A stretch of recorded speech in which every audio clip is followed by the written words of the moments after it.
So, once upon a time, there is Zaslow decided to shelve a film called Coyote vs. Acme. And obviously, the internet was not having that anymore after cancelling the Batgirl film, after cancelling the Scooby Doo film. So, release Acme vs. Coyote, and I saw it today, and oh my god, it is so good. The fusion of live action animation is flawless.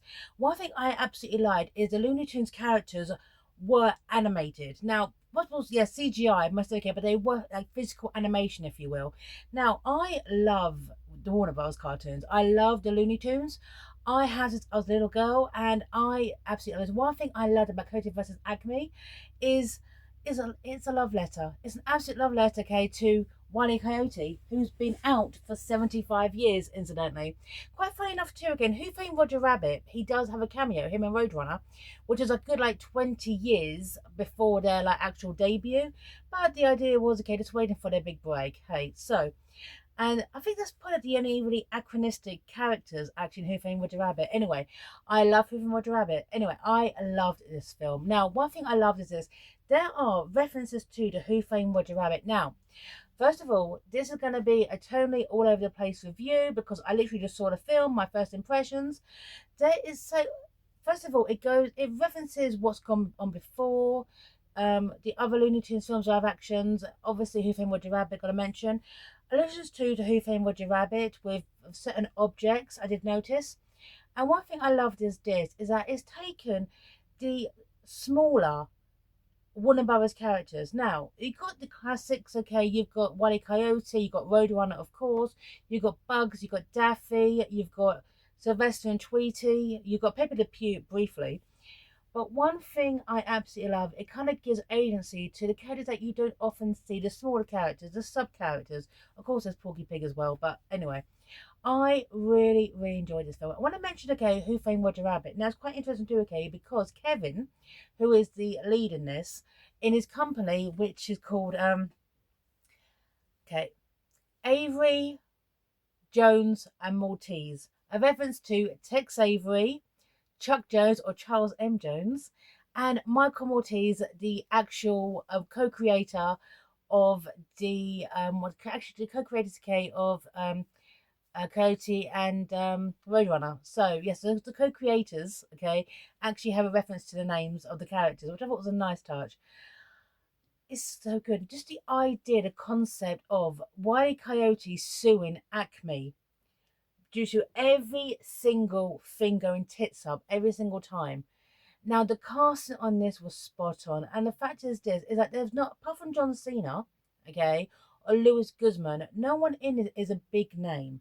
Now, in Who Framed Roger Rabbit, the biggest name, incidentally, okay, was Bob Hoskins and, of course, Christopher Lloyd. They were the two big names. But everyone else wasn't. They're more character actors. And one thing is this, due to doing a live action animation film is difficult. Even Bob Hoskins himself suffered greatly during Who Framed Roger Rabbit because obviously he's acting towards nothing. At no point in this, now I spent a lot of this film watching the eye line of the characters because the eye line gave it away. There's a famous moment in Who Framed Roger Rabbit where Eddie Valiant's eye line was off, where he's supposed to be looking down at Roger. So to kind of counteract that, whilst they were doing the animation process, they had Roger stand on his tiptoes to elevate him into the right eye line, if you will. So just the concept of this film. Now, this film should not have been released. This film is lost media, right? However, due to the campaign to get it released, here we are. We owe it to the filmmakers, which is David Green, by the way, the director, to turn this film into a success. And I really enjoyed it. One thing I generally love too is, now, at no point, because I went in totally pure, I saw the teaser trailer and that was it. I didn't look up any voice artists. I didn't look up any characters. I want to go in fresh. Okay, I wanted to be as I was at 9 years of age watching Who Framed Roger Rabbit. I wanted that element of surprise. So, and I really enjoyed what I saw. Now, interesting too, okay, is now they didn't cop out at any point. Neither Roadrunner nor Coyote speak. Now, they could have easily done. Okay, now in the history, K, of, the actual cartoons, it's a few times that Coyote has actually caught the Roadrunner. There's one who actually shrinks down to like a smaller size. and then actually gets hold of the Roadrunner and holds up a sign saying, "Well, now what do I do?" kind of thing. Is now I generally thought they might take the Tom and Jerry routine, which for the Tom and Jerry cartoon that came out, well, animation that came out years ago. Tom was voiced by Richard Kind, Jerry was voiced by Dana Hill. Nope, none of them speak. And I thought it was a nice touch. And one thing is this is the actor who plays Kevin. Now he had the hardest job in this entire film because he's interacting all this time with Wile E. Coyote and he has to emote perfectly. And I think he did a bang up job. I mean, his performance was definitely akin to Bob Hoskins and Who Framed Roger Rabbit. Right. And one thing is this I really, really enjoyed is now, as I said before, moderate spoilers. If I didn't say it before, actually, here's some moderate spoilers. Is the idea of the basically the Looney Tunes being used as dummies, test dummies. Their stuff is meant to fail because the evidence the evidence they gather, the data, then they actually produce safer products for humans. Now, one thing is this in this anthropomorphic world, okay, of animation and humans, everything is very much akin, as I said before, to Who Framed Roger Rabbit. Now, in Who Framed Roger Rabbit, the animations were basically treated as a subcategory, if you will. They were treated other, they were treated else. They lived in their own toontown, they had segregation. In the actual book as well, Who Censors Roger Rabbit by Gary K. Wolfe, which I had read, it's a similar kind of thing. They're treated as second class citizens. And it's an interesting kind of dynamic which it feels like a spiritual successor to Who Framed Roger Rabbit, because in that film has these tunes being segregated for their own safety, if you will, until Judge Doom comes along with Dip. In this is a similar kind of thing. The apart from the kind of reverence they give to Foghorn Leghorn, right? Who is basically part of Acme. He's like one of the CEOs of Acme. The tunes are treated second class, which I thought was a nice touch. Even at one point where Wile Cody holds out his hand for someone to shake it and they don't. It's kind of subtle in places. Now, the idea, okay, of the Looney Tunes as minorities, right, which they are presented as within this, within Coyote versus Acme, is a history of this actually happening in real time. So, a real world analogy, if you will, right, to um, experimentations, kind of medical treatments, incidentally. And it wasn't that subtle, incidentally. I got it straight away. But how it's presented. Now, I will not spoil the actual court case. If Coyote versus Acme, they go to court, I will not spoil it, but this felt like an absolute love letter to the Looney Tunes, to the actual concept, okay, of Acme Corporation. I mean, I've used this line, okay, in my life. Is everything in my life, okay, created by the Acme Corporation? When I'm having days, okay, when nothing seems to work. The word Acme is synonymous, okay, with the Looney Tunes, Warner Brothers, and the fact is, okay, so you cannot miss the irony, okay, of a film where Warner Brothers tried to shelve, okay, and bury, if you will, and then suddenly it's been released and it's like this similar kind of storyline as well. What will Warner Bros. / Acme bury? Right. And I really, really enjoyed the characterizations of this. Now, first of all, I kept myself pure for the voice artist. Now, I'm a voice chaser, okay? So, I decided to keep myself pure for the voice artist. And they blew me away. Absolutely. I mean, one thing I generally liked as well, quickly go off script, is that I was concerned that this film would be like Space Jam 2. That was my biggest concern. Now, I have a soft spot for Space Jam 1, okay, because now, of course, Michael Jordan, okay, so altitude, okay, he's obviously, okay, he's Michael Jordan. However, I'm in the UK. Over here, basketball is not like as it is like because to rugby or football. It's more like a niche sport, if you will. I mean, of course, everyone knows okay Michael Jordan is. However, I did enjoy Space Jam 1. I thought it had a good level of sincerity. I admired all the voice artists because it was like their first time doing these voices on the big screen since the passing of Mel Blanc in 1989. If obviously he also did Who Framed Roger Rabbit. This was like for some of them their big kind of debut as these characters. I have a soft spot for Space Jam 1 because the sincerity of it. I generally love the introduction of Lola Bunny. I thought all the voice actors were doing a top-notch job. I've actually met Billy West, who then was the voice of Bugs, and actually got the DVD of Space Jam signed as well. Right. Space Jam 2, I didn't like. Now, I've got nothing against Zendaya. Of course, you can't hate on Zendaya. But the problem is that she was no Cass Susie, who is the voice of Lola Bunny. She's the originator. She was the original, and then she was replaced.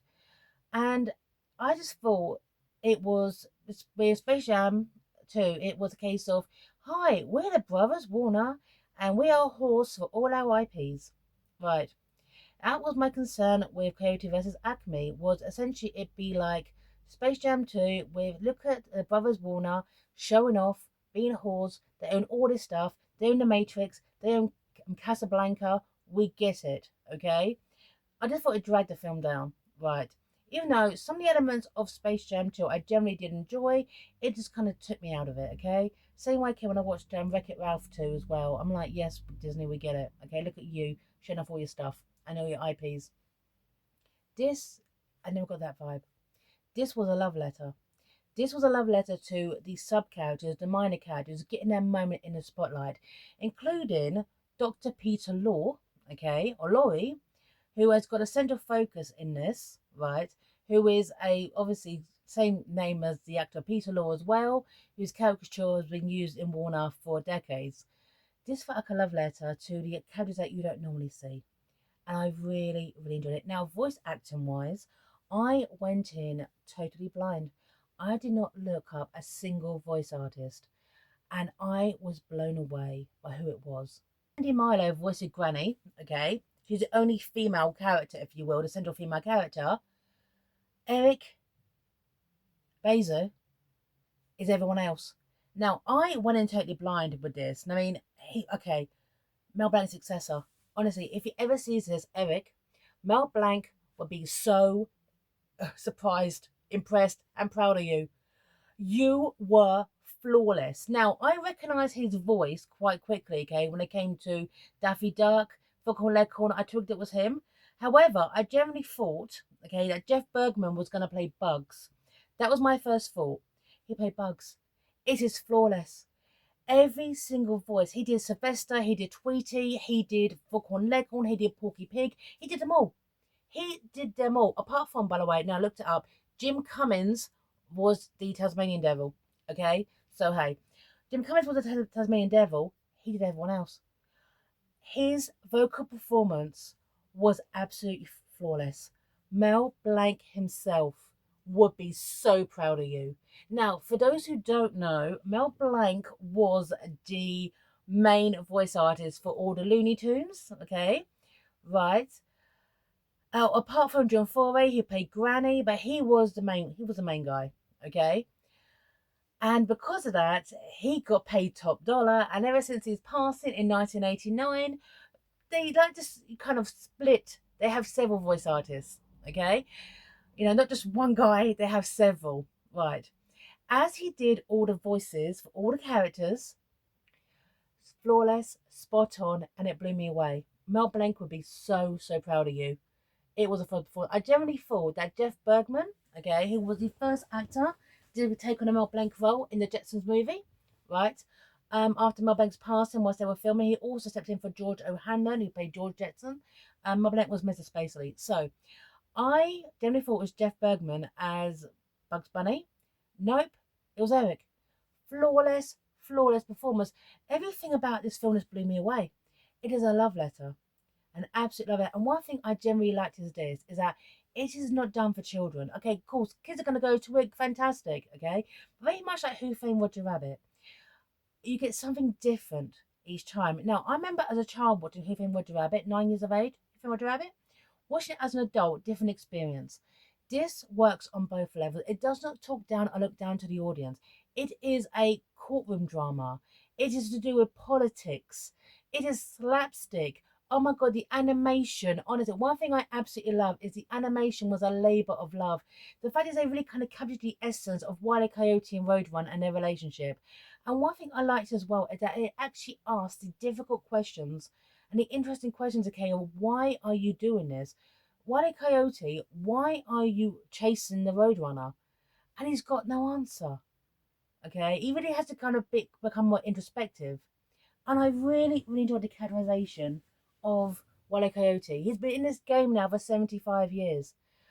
It's that good. Now, Will Forte, I believe it's pronounced, who played Kevin, stand out in all this. Now, much like Bob Hoskins before him, his interaction, he's the one interacting the most as a human to Wile Coyote.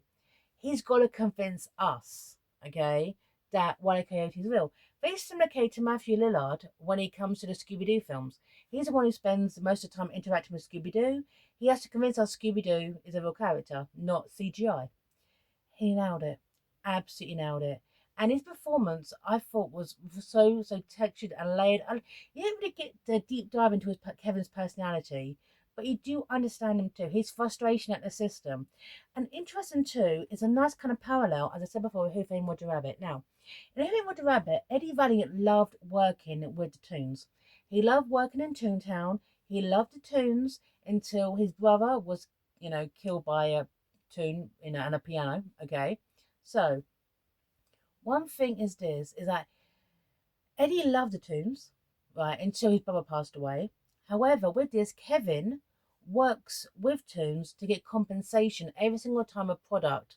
Okay, and one thing is this: is that he can also be in as much as ever before. Get the whole kind of like dynamic with this. It's when is Kevin sues Acme, it gets settled for pennies, okay, for nothing, right? I mean, the idea of is as a tune is in this universe is immortal, right? As a tune is immortal, it means nothing, right? They're expendable, they're disposable because a tune can't die unless no mention dip, okay, for Who Framed Roger Rabbit reference there. So I generally really like this. Forte did a brilliant job, an absolute brilliant job. I mean, all the kind of courtroom shenanigans and stuff that came in his office was kind of like going back and forth in many, many ways. But he had the best performance in the entire film. Now, John Cena, okay, he played Buddy, who was the big bad villain, okay, the big villain CEO. I think, oh yeah, in the history, okay, of Warner Brothers hiring sports personalities, okay, and athletes to be in their films. But to be honest, I generally thought he did a really good performance. I mean, end of the day, the fact is he actually was intimidated by a foghorn leghorn, what I thought was a nice touch. And one thing is this, okay, is that the tunes are more human sized compared to most other medium. So foghorn leghorn is actually taller than John Cena. At various points again, John Cena kind of shriveled up inside and depends on foghorn leghorn. Right. So really, really nice touches. I absolutely love this film. I'm not going to spoil the ending, the court case ending. I'll leave that as a surprise. But I really, really enjoyed this film. It was fresh, it was different, and we should not have even seen it because Warner Brothers itself are gonna show it for tax purposes. So now we owe it to David Green and all the animators and the people who spent 3 years working on this film to see this film. Right. We must see this film. My God, imagine if it got nominated for many, many awards. Many, many awards. I'm not sure if it gets all of them. So, any performance I missed out? Oh, yeah, one more performance. Hold on. Played the judge, who I generally enjoyed. I'd like to see more of him. But absolutely love Louis Guzman as an actor. I think he's wonderful. I absolutely adore him in The Count of Monte Cristo. I think it's his best film because he gets some of the best lines. And he's like the only sane man in the entire film. And Condor, who I've never actually seen in anything, as Paige, who I really, really enjoyed the performance. She was like the compassion. She was the heart of this film. You have Kevin Avery, okay, who's really, really jaded and kind of affected, okay, by the actual system itself, and just wants to obviously settle all the time, okay, if a tune is hurt because hey, it's easy money for him, okay, and it's like a lack of money for them, incidentally. But she's actually driving the heart of this. So no, I really, really enjoyed this film. We owe it to David Green and the animators spent 3 years on this and then spent 3 years struggling to get this released. We owe it to that because this film could have been lost media. The same way Batgirl is, And that still disappoints me because at the end of the day, Batgirl actually stars an Oscar-winning actor, you know, Brendan Fraser, and they still haven't released it. And maybe this may give them the impetus, if this film is a success, to release the Scooby-Doo Halloween film, okay, and Batgirl.